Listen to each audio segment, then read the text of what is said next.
Good morning, all of our at-home parents. I am putting this video together to help guide you for the MAP testing. So this is just a little training video on how to do that. I'll be sending out all of the details about this later today by email. So I'm going to share my screen because when it is time to be in the MAP testing, you'll need to guide your student from at home to be able to do this. So this is just the NWA is the organization that does MAP testing. And you're going to go to test.mapnwea.org. Again, I'll have this written out for you as well. This is what the screen will look like. I will send you a session name and session password. I don't have that ready yet. I've done a mock one here so I could show you this. And in this case, the session name is Array 5757. It's always one word and 4 numbers. So I will be sending you that exact name and password next week prior to the testing. And the password is always a 4-digit number. And so in this case, it's 7670. So you put that in, and then you click on the blue boxed arrow, and then your screen will look like this. You can pull down this, and I just have one student that I stuck in here just to be able to see. This would be a list of students here that you would see, and you'd click on the name of your student. This is the test that has been assigned. You won't have to do anything with that. It'll already be assigned there. So once you do that, you click again on the blue box arrow. Your name and information of the student will come up with the session name and the test that's taken. If that's all correct information, you click on yes. And now I have to go and approve the student. So I'll be online on my end when it gets to this point. So what we'll actually see is this. And it says to be confirmed. And I have to check this little mark and hit confirmed.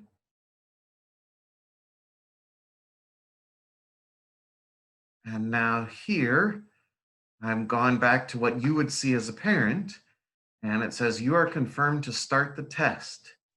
So you just have to wait for me to hit, it might take a minute for me to hit confirm, and then and then it'll change on your end. So it might take a minute or two.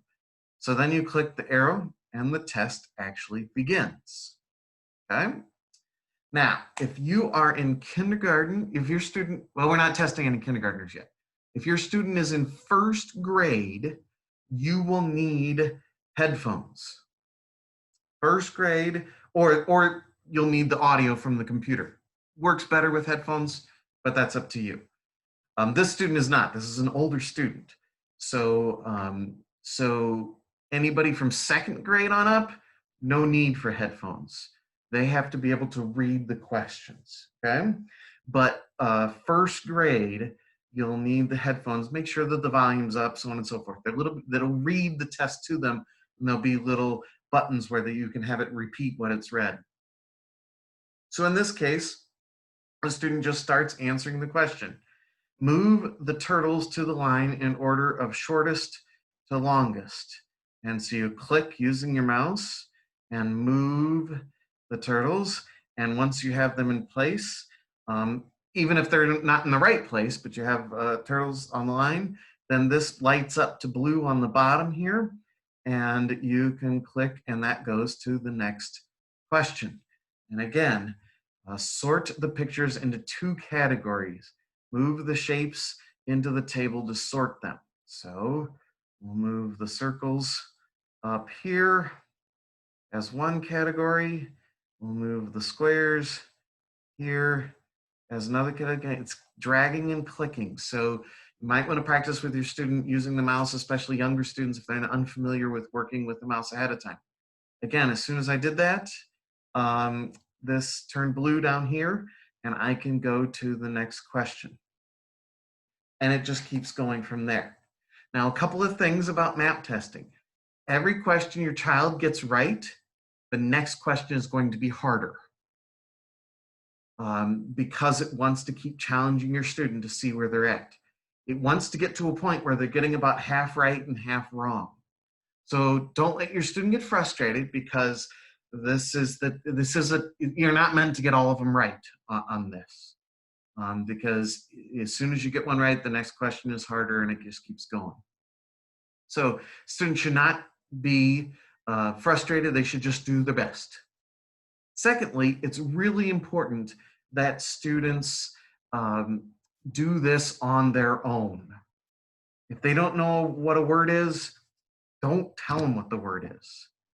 This is the way that we know exactly where your student is at and what we can do to help them. So if you are helping them, the score will be inflated, and we won't be able to take the correct steps to making sure that your student succeeds. I know as parents, we often want to help our children, but it's crucial that we don't help kids on this test. You can't read them a word they don't know. You can't correct them if they've done something wrong. All you can help them with is the technology logistics. So if their headphones aren't working, then okay. If something appears on the screen that's different than what I've showed you, then they're going to need help. I will be the one proctoring from this side of things, but you'll be able to do this at home. I will be sending out all the instructions and everything, but I wanted to put this video together just to show you a bit. Please make sure you contact me with questions ahead of time so that we can make sure that we're ready to go next week when it is time to test.